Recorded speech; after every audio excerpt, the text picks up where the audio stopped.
നമസ്കാരം.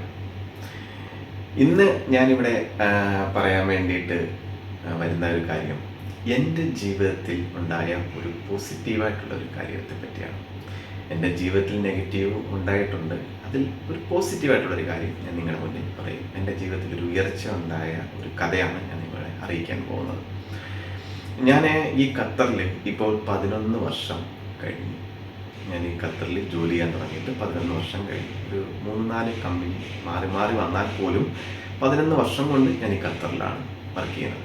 അപ്പോൾ ആദ്യമായിട്ട് ഞാൻ ഈ ഖത്തറിൽ വരുന്ന ഒരു റിയൽ എസ്റ്റേറ്റ് കമ്പനിയിലാണ് ആദ്യമായിട്ട് ബന്ധപ്പെടുന്നത്. പക്ഷെ അന്ന് ആ കമ്പനിയിലെ ഒരു മാനേജറുമായിട്ടൊരു ഇൻറ്റേർണലി ഒരു എഗ്രിമെൻറ്റ് ഞാൻ വെച്ചിരുന്നു. എനിക്ക് കാരണം റിയൽ എസ്റ്റേറ്റ് എന്ന് പറഞ്ഞാൽ എനിക്ക് വലുതായിട്ടൊന്നും അങ്ങനെ അറിയത്തില്ല. ആ ഒരു പ്രായത്തിൽ ഒരു 10-23 വയസ്സിലാണെന്ന് തോന്നുന്നു എനിക്ക് അന്ന് ജോലി കിട്ടുന്നത്. അപ്പം എനിക്ക് ആ റിയൽ എസ്റ്റേറ്റിൻ്റെ പരിപാടികളൊന്നും അറിയില്ല. അപ്പം ഞാൻ ആ പുള്ളിയോട് പറഞ്ഞു, എനിക്കൊരു വേറൊരു ജോബ് ഇവിടെ നിന്നുകൊണ്ട് തന്നെ, ഞാൻ ഈ കമ്പനി നിന്നുകൊണ്ട് തന്നെ വേറൊരു ജോബ് നോക്കി കിട്ടുകയാണെങ്കിൽ എനിക്ക് അങ്ങോട്ട് മാറാനുള്ളൊരു അവസരം തരണം. അപ്പോൾ അദ്ദേഹം എൻ്റെ അടുത്ത് വെച്ചത്, അന്ന് നീ എനിക്ക് വിസയുടെ പൈസ തന്നാൽ മതി, നിനക്ക് ഞാൻ റിലീസ് തരാം എന്നോട് പറഞ്ഞു. അങ്ങനെ ആ ഒരു എഗ്രിമെൻറ്റിൽ തന്നെ ഞാൻ എന്ത് ചെയ്തു, ഈ കമ്പനി വർക്ക് ചെയ്യുകൊണ്ട് തന്നെ ഞാൻ അന്ന് ഖത്തറിലെ ന്യൂസ് പേപ്പർ മേടിക്കും. ആ ന്യൂസ് പേപ്പറിൽ ഓരോ ദിവസം എവിടെയെങ്കിലും ഇൻ്റർവ്യൂ ഉണ്ടോ അവിടെ എല്ലാം പോയി ഇൻ്റർവ്യൂ അറ്റൻഡ് ചെയ്യും. ഒരുപാട് കഷ്ടപ്പെട്ടു. ഇൻ്റർവ്യൂ ഓരോരിടത്തും പോയി ഇൻ്റർവ്യൂ അറ്റൻഡ് ചെയ്യും. ചിലയിടത്തൊക്കെ എടുക്കും, ചിലയിടത്തൊക്കെ വിട്ട് കളയും. ചിലയിടത്ത് എടുക്കുന്നിടത്ത് നമുക്ക് സാലറി കുറവായിരിക്കും. പക്ഷെ ഒരു കമ്പനി ഞാൻ അന്ന് ആ ഇൻ്റർവ്യൂ അറ്റൻഡ് ചെയ്തപ്പോൾ അവർക്ക് എന്നെ ഇഷ്ടപ്പെട്ടിട്ട് എനിക്കൊരു ബേസിക് സാലറി അന്ന് എനിക്ക് തന്നു. അത് ഞാൻ ആഗ്രഹിച്ച ഒരു സാലറിയാണ്. ഓവർ ടൈം എല്ലാം കൂടെ കൂട്ടി വരുമ്പം എനിക്കൊരു നല്ലൊരു ശമ്പളം അന്ന് എനിക്ക് എടുക്കാൻ പറ്റുമായിരുന്നു, അന്ന് ആദ്യം ആ കാലഘട്ടത്തിൽ. അപ്പോൾ അങ്ങനെ ഞാൻ ആ കമ്പനിയിൽ ജോയിൻ ചെയ്തു. ഇലക്ട്രീഷ്യനായിട്ടാണ് ഞാൻ ജോയിൻ ചെയ്തത്. നാട്ടിൽ ഞാനൊരു ഹൗസ് വയറിംഗ് ഒക്കെ ചെയ്തുള്ള പരിചയമേ എനിക്കുള്ളൂ. ഇവിടെ വന്നു കഴിഞ്ഞപ്പോൾ ഇവിടുത്തെ ഓരോ കേബിള് തന്നെ എൻ്റെ തുടയുടെ വണ്ണമുണ്ട്, കനമുണ്ട് കേബിളിന്. അപ്പോൾ അതൊക്കെ ഇങ്ങനെ വലിക്കുക, നമുക്ക് ഫിസിക്കലി ഭയങ്കര വർക്കാണ് ഇവിടുത്തെ ഇലക്ട്രിക്കൽ വർക്ക് എന്ന് പറയുന്നത്. പക്ഷേ എന്തായാലും ഞാനതിൽ മുന്നോട്ട് നീങ്ങി. കാരണം എനിക്കതല്ലാതെ വേറെ വഴിയില്ലല്ലോ. അപ്പോൾ എന്തായാലും ഞാൻ ആ ജോബിനെ ഇഷ്ടപ്പെട്ട് തന്നെ മുന്നോട്ട് നീങ്ങി വന്നു. പക്ഷെ നീങ്ങി വന്നു കഴിഞ്ഞപ്പോഴത്തേക്ക് എൻ്റെ കൂടെ വർക്ക് ചെയ്യുന്ന വ്യക്തികൾക്ക് നാട്ടിൽ നിന്ന് ഇൻ്റർവ്യൂ അറ്റൻഡ് ചെയ്താണ് ഈ വ്യക്തികൾ വന്നേക്കുന്നത്. അവർക്ക് എന്നെക്കാളും ശമ്പളം കുറവാണ്. അപ്പം ഇത് കാലക്രമേണ എൻ്റെ ശമ്പളം ഇവരറിയാൻ ഇടയാകുകയും അവരത് ഫോർമാനെ അറിയിക്കുകയും ചെയ്തു. അന്ന് ഫോർമാൻ ഒരു ഹിന്ദിക്കാരാണ്. അപ്പോൾ ഫോർമാന് എന്തോ ഒരു ഈഗോ ഇതാണ്, മാനവവിഷമം ഉണ്ടായി കാണും. പുള്ളിയുടെ എനിക്ക് ഓവർ ടൈം ഒക്കെ എടുക്കുമ്പം പുള്ളിയുടെ ശമ്പളവുമായിട്ട് അടുത്തടുത്ത് വരുന്നുണ്ട്. അപ്പം ഇത് പുള്ളിക്ക് മനോവിഷമം ഉണ്ടാക്കിയിട്ട് പുള്ളി എന്ത് ചെയ്ത് ടൈം കീപ്പറിൻ്റെ അടുത്ത് പോയിട്ട് എൻ്റെ സാലറി സ്ലിപ്പ് തന്നെ പുള്ളി നോക്കാനിടയായി. അങ്ങനെ എന്നെ എന്ത് ചെയ്ത് ഏതെങ്കിലും വിധേന റൂമിലിരുത്തുക എന്നുള്ള രീതി വന്നു. ചില ഓവർ ടൈം കട്ട് ചെയ്യാനൊക്കെ നോക്കും. പക്ഷെ ഫിക്സഡ് ആയിട്ടുള്ള ഓവർ ടൈം ആയതുകൊണ്ട് പുള്ളിക്ക് കട്ട് ചെയ്യാൻ പറ്റുന്നില്ല. അങ്ങനെ വന്നപ്പോൾ ഞാൻ ചെയ്യുന്ന ചെറിയ ചെറിയ തെറ്റുകൾ കണ്ടെത്തിയിട്ട് എന്നെ സസ്പെൻഡ് ചെയ്യാൻ തുടങ്ങി. അപ്പം അങ്ങനെ ഒരു ദിവസം ആബ്സെൻ്റ് ആയി കഴിഞ്ഞാൽ എൻ്റെ ഒരു ദിവസത്തെ ശമ്പളം കുറയും. അങ്ങനെ അടിക്കടിയിൽ എന്നെ ഇങ്ങനെ സസ്പെൻഡ് ചെയ്യാൻ തുടങ്ങിയപ്പോൾ ഞാൻ പ്രതികരിക്കാൻ തുടങ്ങി. വരുന്ന ടൈമേ ഉള്ളൂ, എനിക്ക് ഹിന്ദി വരായിട്ട് അറിയില്ല. അപ്പം അന്ന് ഞാൻ ഇവിടെ വന്നു കഴിഞ്ഞപ്പോൾ എനിക്കറിയാവുന്ന, ആദ്യം നമ്മൾ വന്നു കഴിയുമ്പോൾ ഒരു ഹിന്ദി വാക്കുകൾ പഠിക്കുക എന്ന് പറഞ്ഞാൽ തെറിവാക്കുകളായിരിക്കുമല്ലോ. അത് സ്വാഭാവികം, ഏത് കാര്യം അങ്ങനെയാണല്ലോ. അപ്പം അങ്ങനെ എനിക്കറിയാവുന്ന, ഹിന്ദിയിൽ അറിയാവുന്ന കുറേ തെളിവാക്കുകൾ പുള്ളിയുടെ മുഖത്ത് നോക്കി ചോദിക്കുകയും അങ്ങനെ പുള്ളിയുമായിട്ട് ഭയങ്കര ഒരു വാക്ക് തർക്കങ്ങളിൽ ഏർപ്പെടുകയും ചെയ്തു. പുള്ളി എനിക്കെതിരെ ഹെഡ് ഓഫീസിൽ പുള്ളി കംപ്ലൈൻറ്റ് കൊടുത്തു. അങ്ങനെ എന്നെ ഹെഡ് ഓഫീസിൽ വിളിപ്പിച്ചു, എന്നെയും വിളിപ്പിച്ചു, പുള്ളിയെയും വിളിപ്പിച്ചു, എന്നെ ഹെഡ് ഓഫീസിൽ വിളിപ്പിച്ചു. എഞ്ചിനീയർ വിളിപ്പിച്ചു.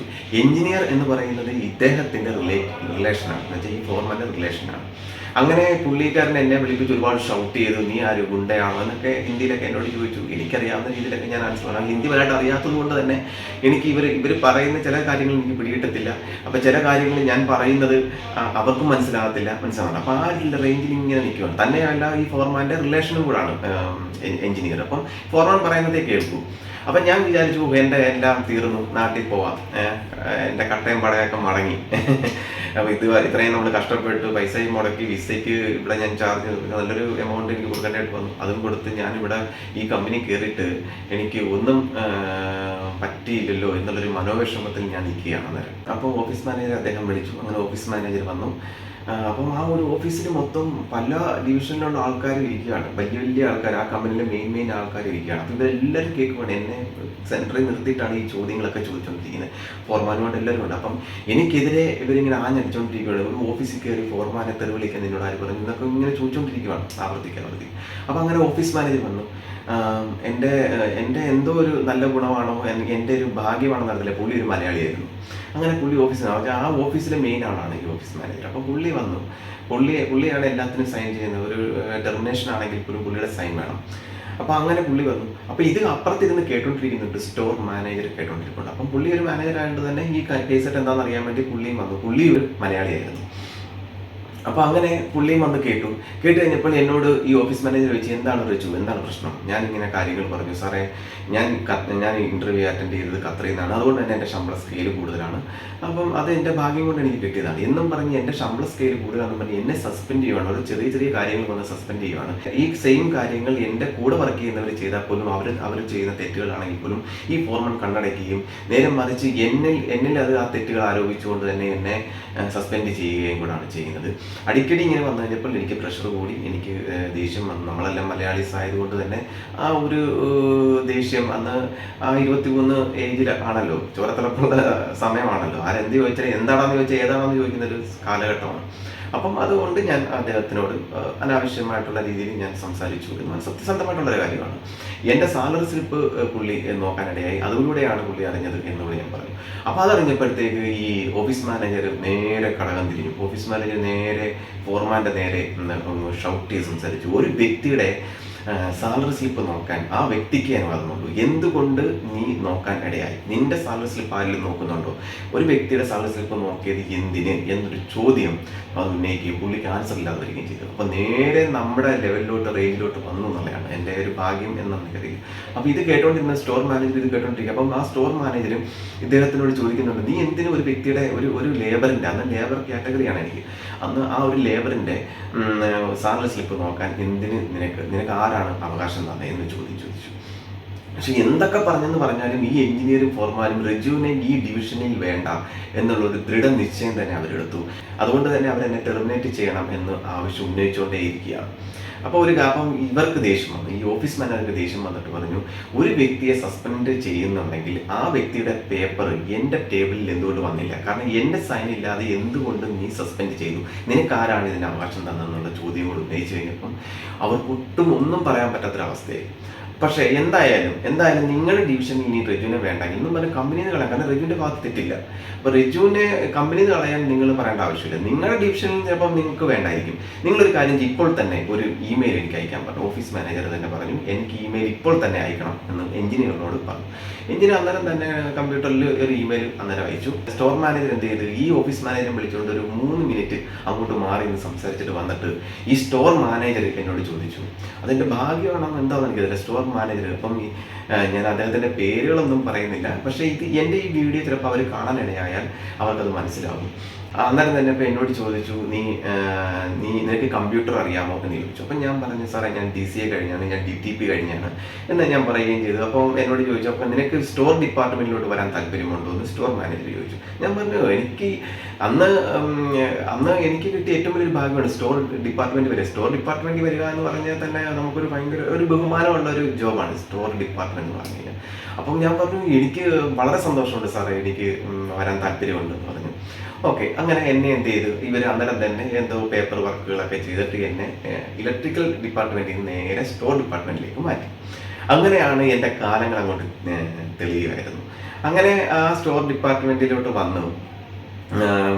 ആദ്യം ഇവരെന്നോട് ചോദിച്ചു, ഞാൻ ആ സൈറ്റിൽ പോയി. ആ സൈറ്റിൽ ചെന്ന് കഴിഞ്ഞപ്പം അവിടെ ഒരു 1500 ആൾക്കാരോളം വർക്ക് ചെയ്യുന്ന ഒരു സൈറ്റാണ്. എന്ന് പറഞ്ഞാൽ വലിയൊരു പ്രൊജക്റ്റാണ് ഇതെന്ന് പറയുന്നത്, ആ സൈറ്റ് എന്ന് പറയുന്നത്. അപ്പം അവിടെ എപ്പോഴും ഈ ടൂൾസുകൾ, ഈ പവർ ടൂൾസുകൾ കേടായിട്ട് വരും. അപ്പം അത് നന്നാക്കിക്കൊണ്ടിരിക്കുന്നത് ഈ ഇലക്ട്രിക്കൽ ഡിപ്പാർട്ട്മെൻറ്റിലോട്ടാണ്.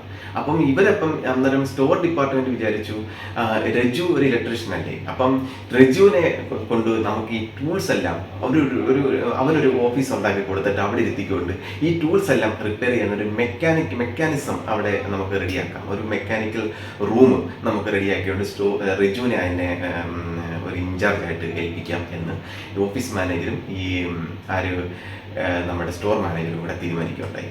അപ്പോൾ അങ്ങനെ എന്ത് ചെയ്തു, എന്നോട് ചോദിച്ചു ടൂൾസ് നന്നാക്കാൻ അറിയാമോ. പവർ ടൂൾസ് എന്ന് ചോദിച്ചില്ല, ടൂൾസ് നന്നാക്കാൻ അറിയാമോ. അപ്പം ഞാൻ വിചാരിച്ചു പ്ലെയർ കട്ടർ എന്നൊക്കെ പറയുന്ന സാധനമായിരിക്കും, അതിനകത്തൊക്കെ എണ്ണയൊക്കെ ഇട്ടാൽ മതി, തുരുമ്പൊക്കെ കളഞ്ഞാൽ മതി എന്നാണ് ഞാൻ വിചാരിച്ചത്. ഓക്കെ സാർ ഞാൻ ചെയ്യാം എന്ന് പറഞ്ഞപ്പോൾ ഞാൻ ഉറപ്പ് നൽകുകയും ചെയ്തു. അങ്ങനെ ഞാൻ ആ സൈറ്റിൽ വന്നു ഒരു റൂം ഇവര് അവിടുത്തെ അന്നത്തെ സ്റ്റോർ കീപ്പർ